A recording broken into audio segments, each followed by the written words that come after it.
सहनावतु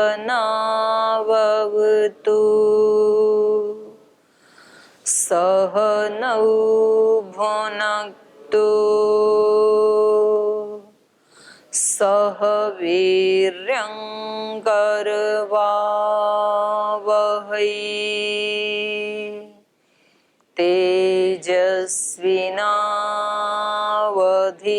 तेजस्विनावधीतमस्तु मा विद्विषावहै।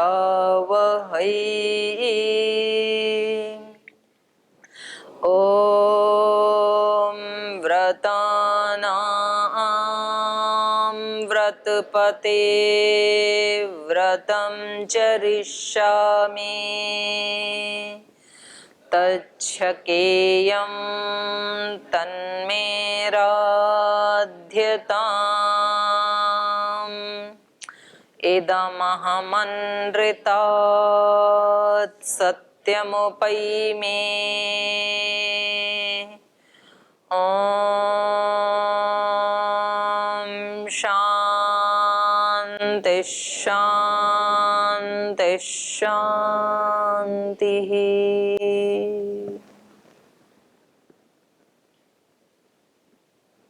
तो आज त्रयोविंश सर्ग शुरू करेंगे।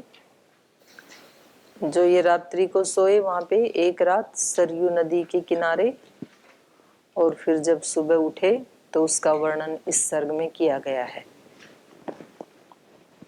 ठीक है, चलें। प्रभातायां तु सर्वर्यां विश्वामित्रो महामुने अभ्यभासत काकुत्स्थौ शयानौ पर्ण संस्तरे।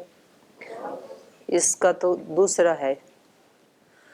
कौसल्या सुप्रजा राम पूर्वा संध्या प्रवर्तते उत्तिष्ठ नरशार्दूल कर्तव्यं दैवमाह्निकं तस्यर्षे परमोदारं वचः श्रुत्वा नरोत्तमैः स्नात्वा कृतोदकौ वीरौ जेपतुः परमं जपं कृताह्निकौ महावीरौ विश्वामित्रं तपोधनम् अभिवाद्यातिसंहृष्टो गमनायाभितस्थतु तौ प्रयान्तौ महावीर्यौ दिव्यां त्रिपथगां नदीं ददृशा ते ततस्तत्र सरव्यासङ्गमे शुभे तत्राश्रमपदं पुण्यं ऋषीणां भावितात्मनां बहुवर्षसहस्राणि तप्यतां परमं तपः।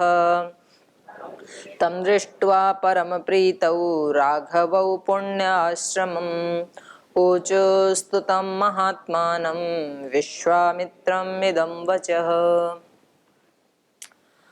प्रभातायां तु सर्वर्यां, शर्वरी, शर्वरी माने रात्रि, रात्रि के बीत जाने पर और प्रभातायाम प्रभात हो जाने पर। प्रभातायाम तु सर्वर्याम विश्वामित्रो महामुनिः।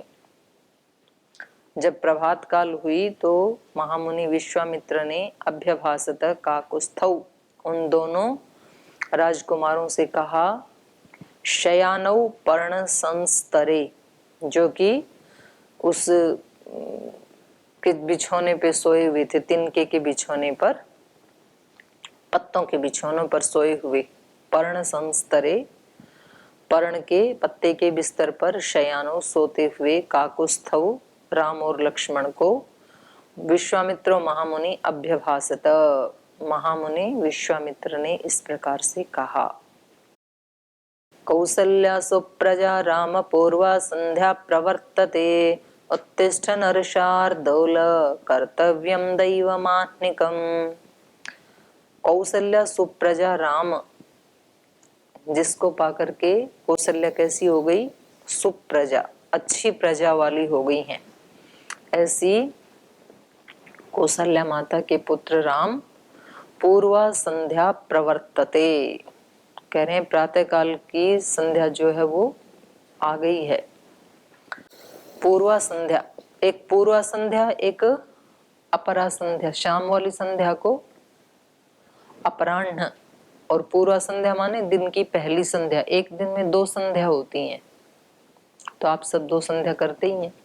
संध्या मतलब संधि काल, जहाँ दिन और रात दोनों की संधि होती है, ना तो उस काल को दिन कह सकते हैं और ना उसको रात्रि कह सकते हैं, क्योंकि सूर्य अभी है नहीं तो इसलिए तो उसको दिन नहीं कह सकते हैं, और पूर्ण अंधकार भी नहीं हुआ अभी तो इसलिए उसको रात्रि भी नहीं कह सकते हैं। सब दिखाई देता है ना, तो उस समय को संधि काल कहते हैं, और उसी को ही बैठ करके जो पूजा आराधना की जाती है उसको संध्या कहते हैं। संधि काल में किया हुआ अनुष्ठान उसी को संध्या कहते हैं। तो इन्होंने कहा कि पूर्वा संध्या प्रवर्तते, दिन की जो प्रथम संध्या है, पहली संध्या है, वो प्रवृत्त हो गई है, आ गई है। इसलिए नर शार्दूल उत्तिष्ठ, हे नर श्रेष्ठ उत्तिष्ठ, उठो। तो जब जगाते हैं तो संबोधन भी अच्छे होने चाहिए। तो इन्होंने अच्छा संबोधन किया, नर शार्दूल, क्योंकि सबसे पहला जो शब्द कान में जाएगा तो उसका एकदम से प्रभाव पड़ता है, क्योंकि माइंड अभी सोया हुआ है कितने 6-7 घंटे से, बिल्कुल शांत है। जो सबसे पहला शब्द पड़ेगा कान में तो वो एकदम से छप जाता है, क्योंकि अभी भीड़ नहीं है ना अंदर विचारों की, पूरी शांति है। दिन में तो फिर कई सारे, दिन में भी ऐसे तो प्रभाव पड़ता है अच्छे शब्दों का, लेकिन उसमें फ्रेश माइंड में तो ज्यादा पड़ता है। और उस समय कोई किसी को पिटाई करके जगाई, डंडा मार के जगाई, नाराज होके जगाई, डांट के जगाई, उसका भी प्रभाव पड़ता है फिर। तो इसलिए घरों में माताएं भी जगाती हैं अपने बच्चों को, और गुरुकुलों में जो वरिष्ठ आचार्य हैं वो जगाते हैं। तो इनसे विश्वामित्र जी से ये सीख सकते हैं। इन्होंने कहा उत्तिष्ठ नर शार्दूल, हे नरश्रेष्ठ उठो। संबोधन सुन के ही उठ जाएगा वो, एक हिम्मत सी आएगी ना। और अंदर जाके वो पड़े रहते हैं, सड़े रहते हैं, उठते नहीं है। तो उसके मन में एक शिथिलता आएगी, फिर तामसिकता आएगी। कर्तव्यम दैवम आहनिकम, उठो और आह्निक के जो दैव कर्म है वो कर्तव्यम करने चाहिए। अब इस समय अपने को देवों की स्तुति प्रार्थना आदि करनी चाहिए। उठ के इस समय में सोना नहीं चाहिए। तो संधि काल में कभी नहीं सोना चाहिए, शाम को भी सुबह भी। तो कुछ लोग जल्दी सो जाते हैं तो वो संधि काल में सोए रहते हैं, तो उस समय सोना वर्जित होता है। ऐसे ही सुबह आप देर से भी उठे हैं, लेकिन वो जो संधि काल है उस समय में बिल्कुल नहीं सोना चाहिए। संधि काल का मतलब जैसे 5 बजे के बाद 5 से 6 बजे का जो टाइम है वो संधि काल है। तो किसी कारण से आप लेट भी सोए हैं तो भी कम से कम 5, 5:30, वो मौसम के हिसाब से होता रहता है। गर्मी में तो 5 बजे ही संधि काल शुरू हो जाएगा, और अभी सर्दी है तो 6 बजे हो जाएगा, 1 घंटे का अंतर पड़ जाता है। तो उस समय में नहीं सोना चाहिए। फिर आप भले ही आप रोगी हैं तो आप दिन में बेशक सो जाना, विश्राम कर लेना, पर उस समय रोगी को भी उठना चाहिए संध्या के समय में। और आप देर से सोए थे तो भी कोई बात नहीं, बाद में सो जाना। अगर कोई बहुत अत्यंत इमरजेंसी नहीं है तो उसमें सामान्य रूप से उठ ही जाना चाहिए। तो इन्होंने जगाया दोनों भाइयों को कि आप अपने दैव कर्म करो, देवों से संबंधित कर्म आपको करने का टाइम हो गया है। तस्य ऋषे परमोदारं वचश्रुत्वा नरोत्तमौ स्नात्वा कृतोदकौ वीरौ जेपतुः परमं जपम्। तस्य ऋषेः परमोदारं वचः श्रुत्वा नरोत्तमौ, ये दोनों उत्तम नर, दोनों उत्तम मनुष्य, दोनों राजकुमार राम लक्ष्मण। तस्य ऋषेः उस ऋषि के परमोदारं वचः श्रुत्वा, परम उदार वचनों को सुन करके उठ गए और स्नान कर लिया। और स्नात्वा स्नान करके कृतोदकौ जलपान किया या स्नान किया। स्नात्वा कृतोदकौ उदक, उदक से संबंधित कर्म करके। वीरौ परमम जपम जेपतुः, उन दोनों वीरों ने परम जप, तो यहाँ पर इन्होंने तो गायत्री कह दिया है लेकिन यहाँ कोई संकेत नहीं है। उन्होंने ओंकार का जप किया या गायत्री का किया, बस इतना ही है।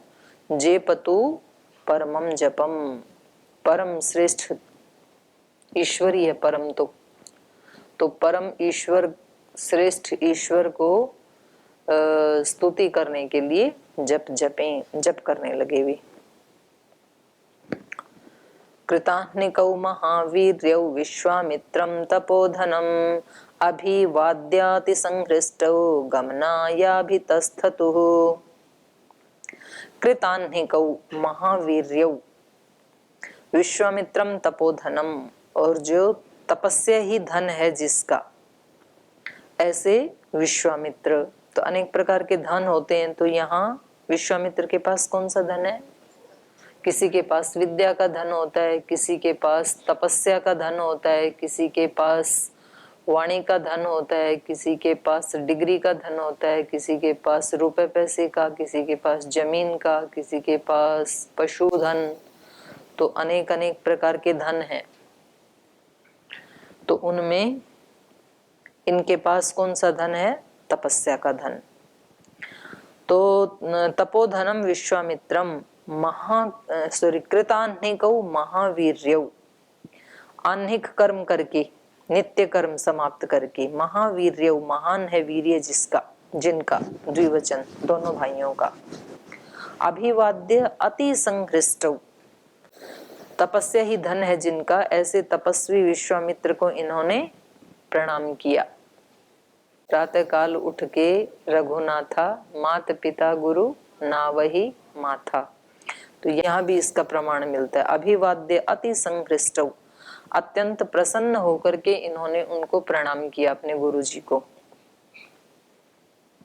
अभिवाद्य अति संहृष्टौ गमनाय अभितस्थतुः, और अब आगे भी तो चलना है, तो गमनायक आगे चलने के लिए अभितस्थतु बताया कि गुरुजी हम तैयार हैं। हम उठ गए, स्नान आदि कर लिया हमने, जप भी कर लिया, और यज्ञ करने का वहां सामान नहीं था, तो इसलिए अपना ध्यान कर लिया, जप कर लिया, स्नान कर लिया, और अपने गुरु को प्रसन्नता पूर्वक प्रणाम करके कहा कि अब हम आगे चलने के लिए तैयार हैं।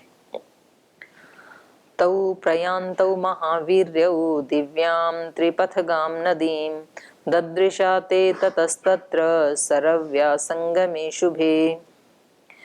तौ महावीर्यौ प्रयान्तौ दिव्यां त्रिपथगां नदीं, तो जब वो जा रहे थे, उन्होंने अपनी यात्रा शुरू की, तो प्रयान्तौ जाते हुए, चलते हुए, दोनों पराक्रमी वीरों ने त्रिपथगाम दिव्याम नदीम ददृशाते, एक दिव्य नदी को देखा जो त्रिपथगाम, 3 धाराओं में होकर के बह रही थी।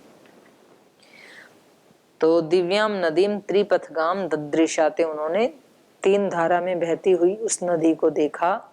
ततः तत्र सरव्या संगमे शुभे, जहां सरयू नदी का संगम था, तो साथ में वहां गंगा भी बह रही है, तो उसके संगम पर पहुंचकर दिव्य त्रिपथगा नदी को देखा। तत्राश्रमः पदं पुण्यं ऋषीणां भावितात्मनां बहु वर्ष सहस्राणि तप्यतां परमं तप, और वहां पर उस संगम के तीर पर तत्र आश्रम पदम, आश्रम देखे, पुण्य ऋषीणाम, पुण्य कर्म करने वाले ऋषियों के आश्रमों को देखा संगम पर। भावित आत्मनाम, ऋषियों का ही विशेषण है ये, माने आत्मा का साक्षात्कार कर लिया है जिन्होंने, उनको कहेंगे आत्मवेत्ता। परम पुण्य कर्म करने वाले ऋषियों के आश्रमों को देखा।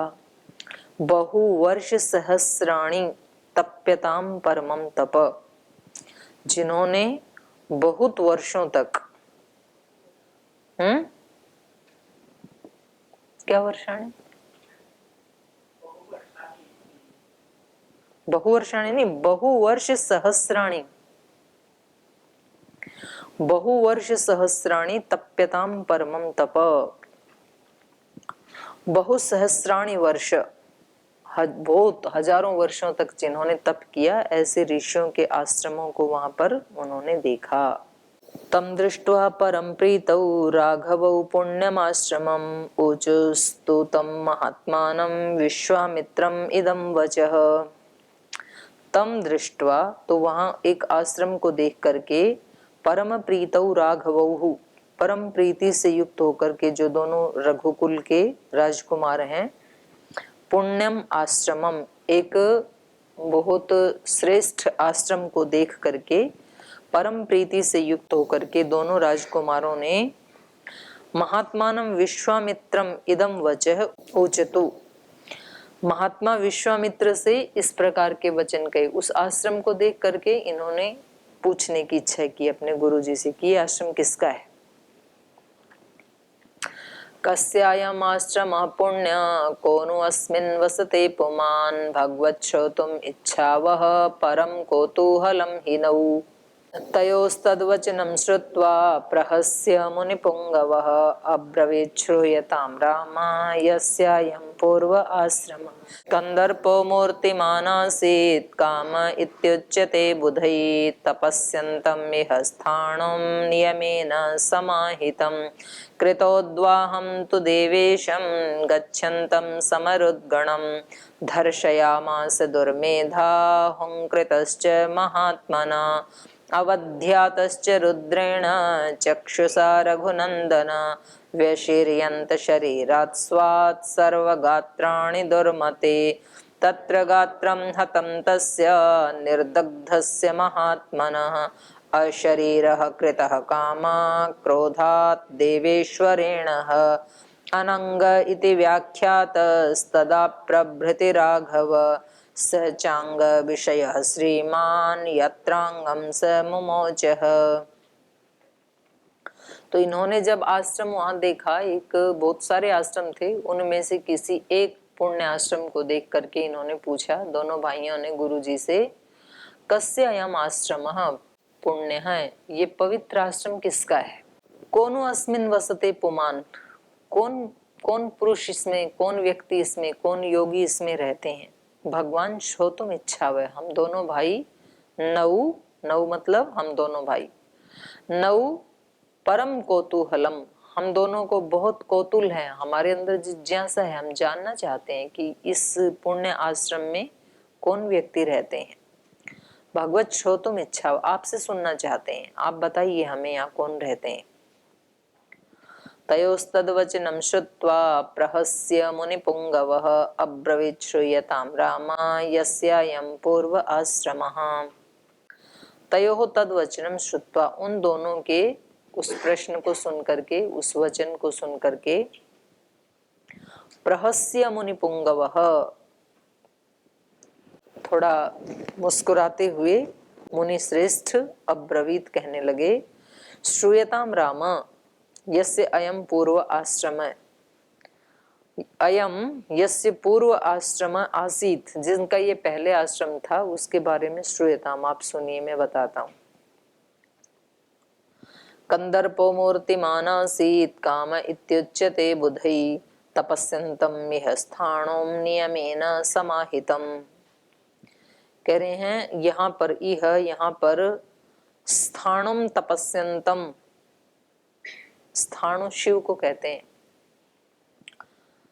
स्थाणु वैसे उसको कहते हैं ना, ठोंठ को, जो अस्थिर रहता है। तो ये वो कई कई दिनों तक, महीनों तक ऐसे समाधि में, स्थिर अवस्था में, अचल अवस्था में रहते थे, तो इसलिए इनका एक नाम स्थाणु भी है।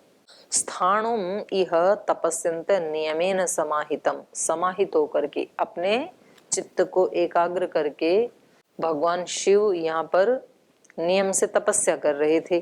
कंदर्पो मूर्तिमान आसीत काम इत्युच्यते बुधई, और कंदर्प, जिनको विद्वान लोग कामदेव कहते हैं, वो उस समय मूर्तिमान था, माने सकल सूरत वाला था, सशरीर था, शरीरधारी था।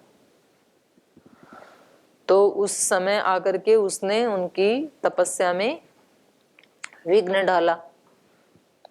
कृतोद्वाहं तु देवेशं गच्छन्तं समरुद्गणं दर्शयामास दुर्मेधा हुंकृतश्च महात्मना। तो एक दिन कृतोद्वाहं तु देवेशम, जब उन्होंने देव ईश, देव की प्रार्थना, ईश स्तुति कर चुके थे, कृतोद्वाहं तु देवेशम गच्छन्तम, और उठ करके वो जा रहे थे। स मरुद्गणम, मरुतों के सहित अपना संध्या उपासना आदि करके अपने गणों के साथ समाधि से उठकर जा रहे थे।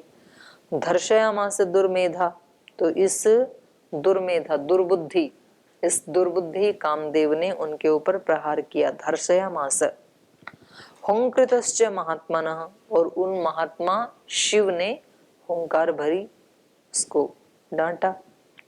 अवध्यातश्च रुद्रेण चक्षुषा रघुनंदनः व्यशीर्यन्ते शरीरात् स्वात् सर्वगात्राणि दुर्मते, और उन्होंने हुंकार क्या भरी?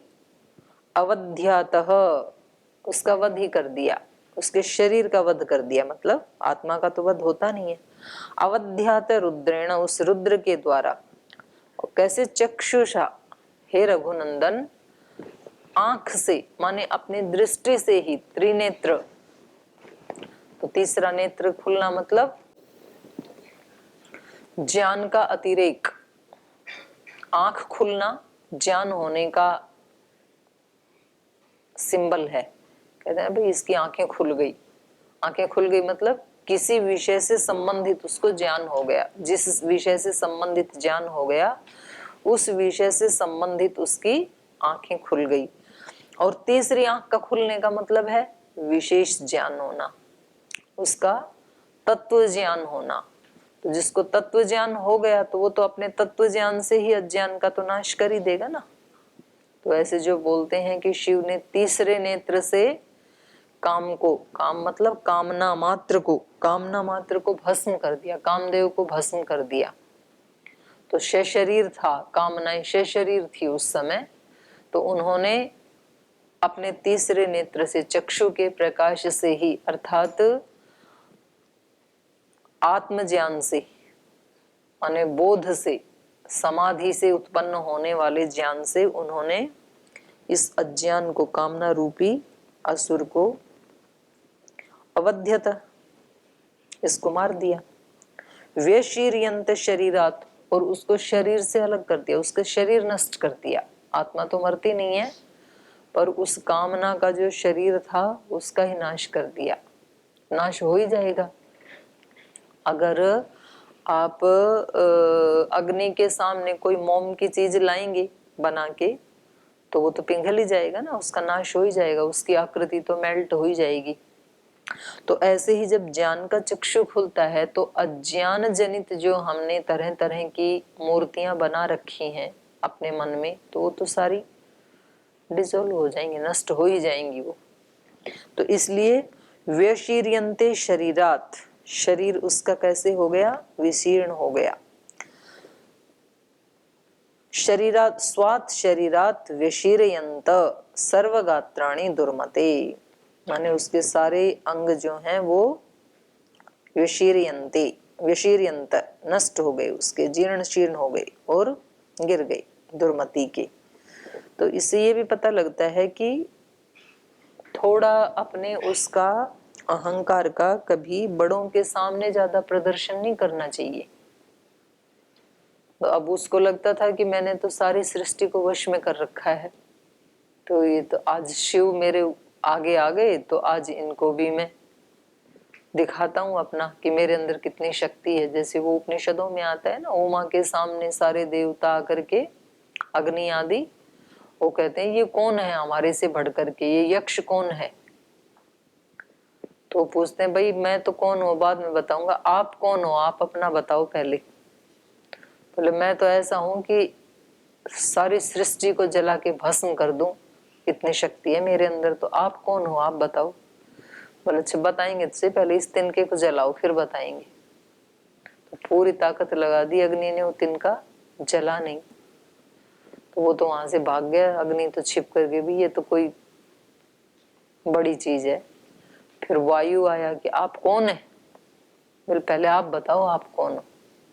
मैं तो ऐसी शक्ति हूं कि अगर शक्ति लगाऊं ना तो पूरी इस संसार को उड़ा ले जाऊं अपने साथ ही। बोले पहले इस तिनके को उड़ाओ।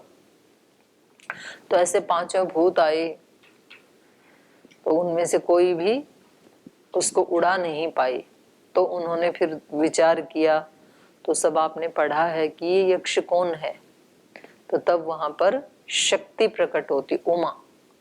उसने बताया कि ये यक्ष कोई और नहीं है, पर ब्रह्म ही है। उसी की शक्ति से ही ये सारे भूत काम कर रहे हैं। तो कभी कभी ऐसे अहंकार आ जाते हैं व्यक्ति के मन में, और जिनसे कुछ सामर्थ्य लेके आप बोलने के योग्य बने, कुछ सामर्थ्यशाली बने, फिर उनके सामने तो नहीं दिखाना चाहिए कम से कम। या फिर हमने उनसे लिया तो नहीं, लेकिन वो इतने महान व्यक्ति हैं, कोई तपस्वी हैं, कोई योगी हैं, भले वो हमने उनसे नहीं सीखा, हमारे गुरुजी नहीं है वो, पर कोई भी योगी है, कोई संत है, कोई तपस्वी है, तो उसके पास भी तो तपस्या का धन है ना। तो कभी उनके सामने अहंकार नहीं दिखाना चाहिए, नहीं तो फिर ऐसे चला जाता है सारे जीवन की कमाई। जैसे इनके शरीर को जीर्ण शीर्ण करके बिखरा दिया। व्यशीरयंत शरीरात् सर्वगात्राणि दुर्मते, तत्र गात्रं हतं तस्य निर्दग्धस्य महात्मन, अशरीरः कृतः कामः क्रोधात् देवेश्वरेणः। तत्र गात्रम हतम, तो वहां उसके शरीर को मार दिया, हतम नष्ट कर दिया। तस्य निर्दग्धस्य महात्मनः, उस महात्मा के, उस कामदेव के शरीर को, निर्दग्धस्य तस्य माने अच्छी प्रकार से जलाए हुए उसके शरीर को हतम मार ही दिया, नष्ट कर दिया। अशरीर कृतः कामः, काम को वहां पर अशरीर कर दिया, शरीर नहीं है अब उसका, वो भावना रूप में है, तो उसके शरीर को नष्ट कर दिया। क्रोधात देवेश्वरेण, देवों का भी जो ईश है, देवों का भी जो देवता है, महादेव, महान देव, दिव्य शक्तियों का भी जो स्वामी है, तो वो महादेव कौन है? परब्रह्म परमात्मा ईश्वर। तो सारी शक्तियां उसी की ही हैं और वो उन सब का मालिक है।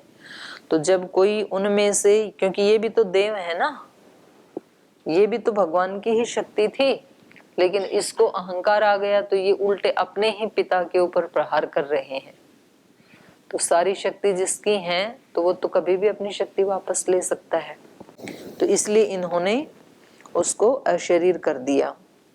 अनंग इति व्याख्यातः तदा प्रभृति राघव न च अंग विषय श्रीमान यत्रांगम स मुमोचः। तो इसलिए अनंग इति व्याख्यात, तब से कामदेव अनंग, अनंग माने अंग रहित, अनंग नाम से विख्यात है। तदा प्रवृत्ति, तब से लेकर हे राघव, क्योंकि अंग उसका नष्ट कर दिया भगवान शिव ने।